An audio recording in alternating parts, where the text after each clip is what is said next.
Hi there, I'm Ian Hamilton. I'm one of the founders at Biodiversity Units UK. We are a specialist B&G advisory and unit sourcing broker. Today I'm just going to talk to you a little bit about the business, what we do, our approach, but also going to try and make it educational and useful. So guiding you through the B&G purchasing process, how that works. Taking you from having a project that needs B&G right through to completing on a deal. So I'm going to try and do that. We're also going to look at pricing and show you a little bit from our pricing reports before finishing off with some questions.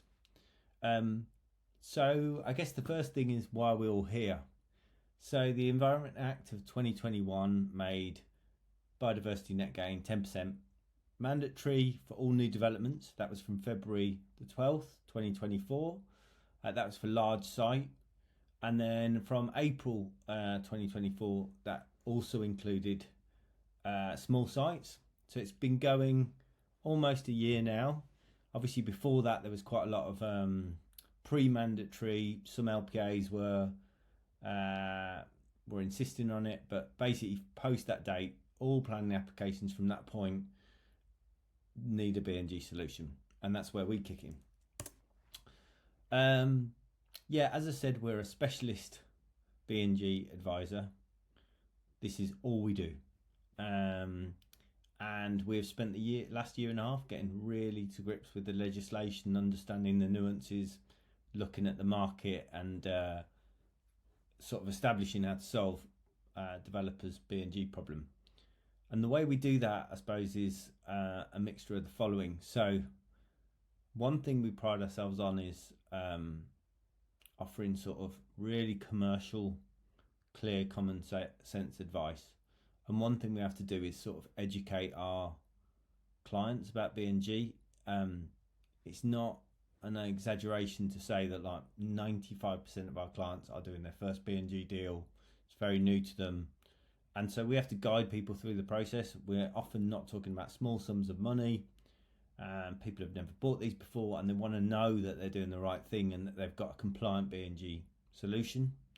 And what we do is really we guide them through that process. So to make sure that they go straight through planning and they complete and they pay the money down at the right times and all those different things, so that we don't end up either not getting through planning or not having our B&G condition removed in time for moving into commencement. Probably one of the things that makes us quite unique is we're independent. We've got the biggest coverage of habitat banks across England. We work with everyone, and the reason for that is we found early on in the legislation that because of some of the nuances of it with the spatial risk multiplier, you need to find units as close to your development as possible. Otherwise you're going to get penalised on the amount of units you have to deliver or the area of units you have to deliver, to get technical.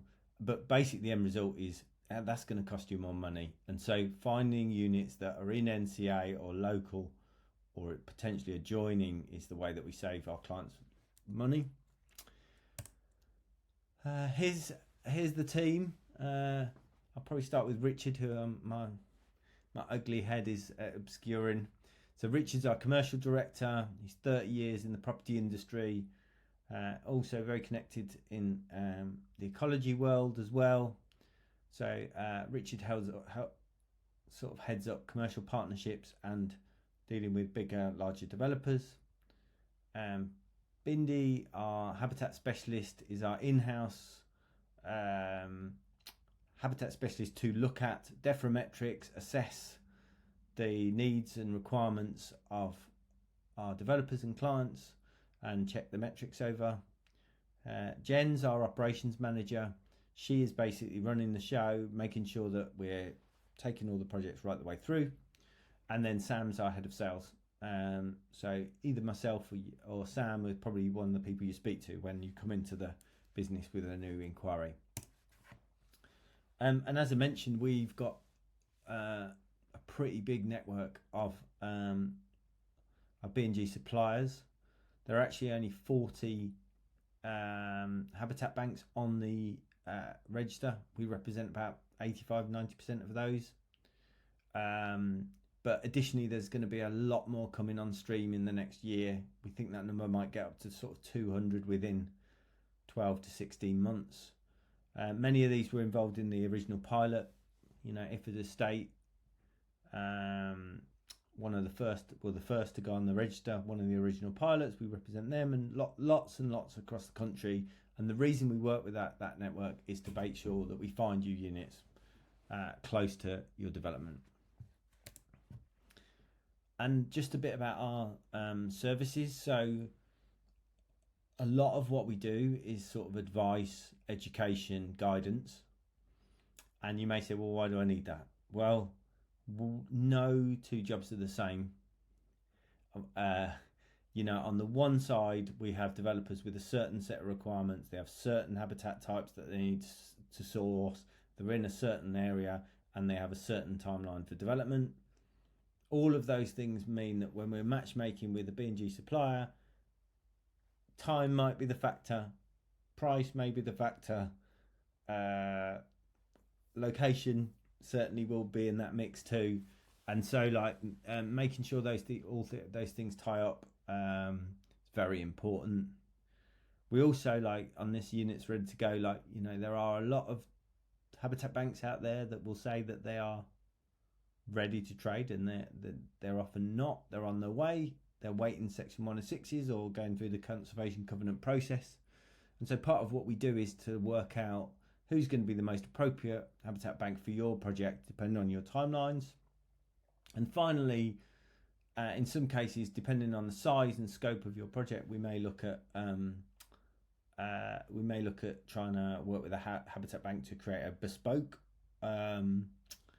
site, or, you know, finding out, even going as far as like working with a team to develop a new project for you.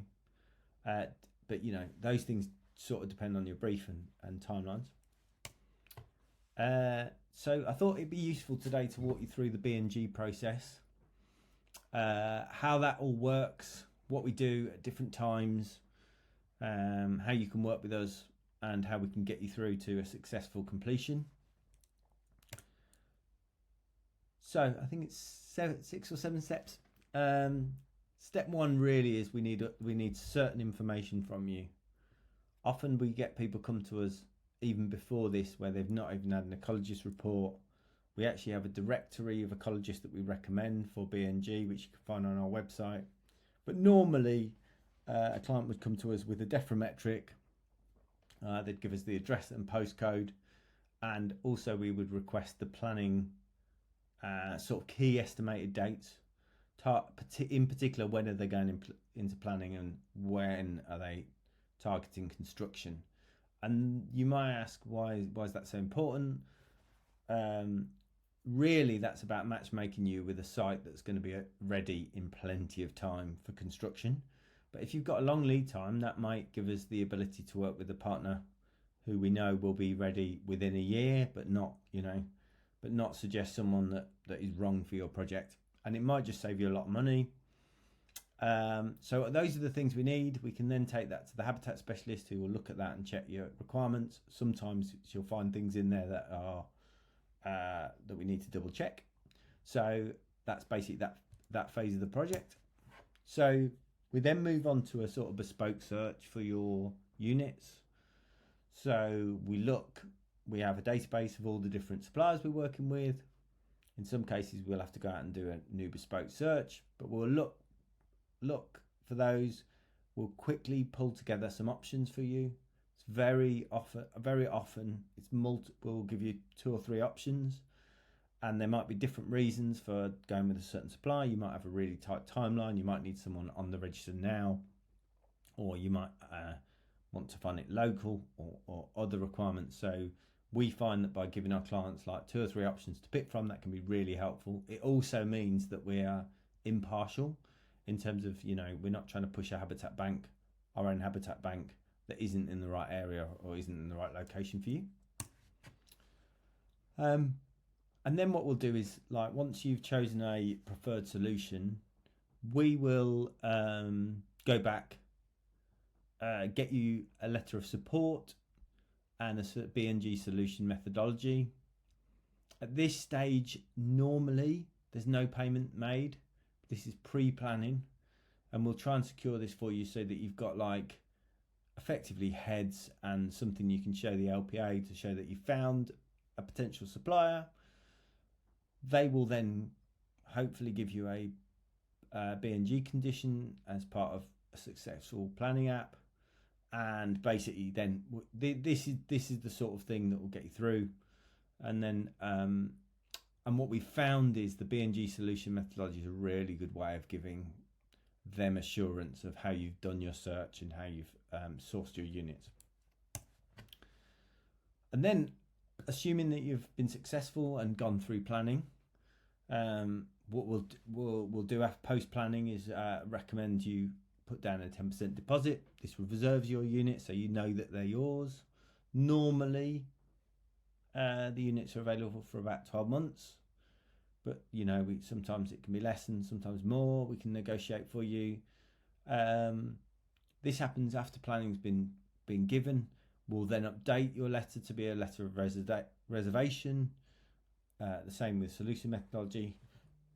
And you'll get a draft option agreement to sign. You will probably find that post-planning you either get a pre-commencement or pre-occupation BNG condition. The latter is quite rare, but basically that will then give us an idea of when we need to complete on the transaction and pay the remaining amount. And that normally we recommend is about 4 weeks before the end of a transaction, before you start work. And then when we're getting close to that date, we'll complete the purchase. You'll be invoiced the final amount. And at that point, we have to roll in and basically create all the documents that you need in order to get your units registered and on the DEFRA register. So that's an updated DEFRA metric that we will work with the supplier on. The option agreement gets signed. We will get you, once we've taken them off the register, a unique reference number that gets added to your biodiversity game plan.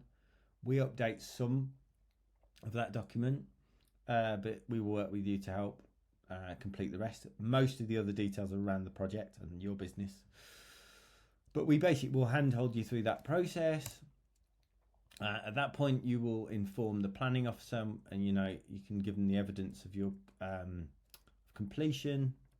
The interesting thing about the registry, it's like a ledger of all the units available. The reason it exists and is a public ledger is so that people can't double sell units. So the thing you will find is that when you have purchased the unit, that is gone. It's been used and it is locked to your project. As part of the whole process, we will give you certain documents along the way. So I thought it'd be useful to outline those. Letter of support, solution methodology. I've talked to you about a couple of those as we've gone through. One thing that's pretty interesting is we will provide, with the agreements, we'll provide you a supplier's habitat management plan, not to be confused with the HMMP that you as a developer with your planning consultant will have to put together. And that relates to the actual on-site habitats. These are some of the things that you will need to give us at certain times, or things you need. And the biodiversity game plan, it's easily available from gov.uk and actually on our website, where you can get that template to fill in. That's post planning.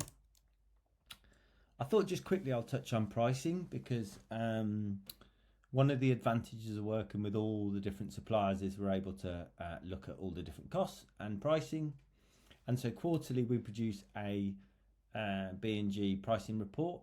The next one will be available in January, but this is from the October version of 2024. The thing it outlines is it shows all these different habitat types. This isn't every habitat type, but it's 90% of the ones we deal with. And the interesting thing, I suppose, is just the pricing and how that's changing, but also the scarcity of supply. Because actually, there's quite a few sort of rare or difficult to source units. And the difference between the north of England and south of England, and the different prices and the variances. So we publish that. It's available from the website, and you can get on the mailing list to get that, receive that as it's updated. I thought quickly, just to finish off, I've just run through a recent case study. This is actually sort of May of 2024. One of the first projects to go on the register for Brentwood Special School. We did it with Galliford Try, the building company. The project was for a special needs school up in Manchester. They were doing some development over the summer holidays. Originally, I think the reason we have it in as a case study that's quite interesting, I think, is that the brief changed a lot along the way. Originally, they were looking for like really local units available in the local area. It was going to be, local authority money. So Treford Council were both the client and also the purchaser of the units. But because of timelines, we had to pivot the strategy very quickly, because there wasn't any in the Manchester area at that time that were on the DEFRA register. And when the B&G condition came through, that required there to be on the register. And so we went to Iford Estate, who are a highly reputable, fantastic project, the actual number one project to go on to the on the register. And we quickly transacted that within a week, to get things ready so that work could begin and all of the work could be all completed during the summer holidays in time for the kids to be back in September. So yeah, just an interesting project, showing why, initially we had 3 or 4 options, and actually as the project moved on, we had to deviate. Some nice comments from them. So look, just to sort of sum up really, we're here to make B&G simple and understandable for clients. We want to make this easy. We understand that this is another thing for people to get their heads around and go through, and we're just part of making that much more simple and easy from a trusted sort of independent source that will find you the right requirements and make sure you stay planning compliant and to get through. Some of the reasons why people work with us, the materials we provide, and all the different things we do. And yeah, look, we are here, think of us as your external B&G team. We're here at the end of the phone. We can answer any questions you might have about B&G and your project. And sometimes that advice is more than just, source it. Well, often is more than just sources these units, please. But we deal with developers right the way through, from land acquisition to looking at how their scheme might need to be adjusted to be more viable, right through to people contacting us who have got planning and just need to get transacting straight away, and we can help at any point. So feel free to contact us on this, and hope that was useful.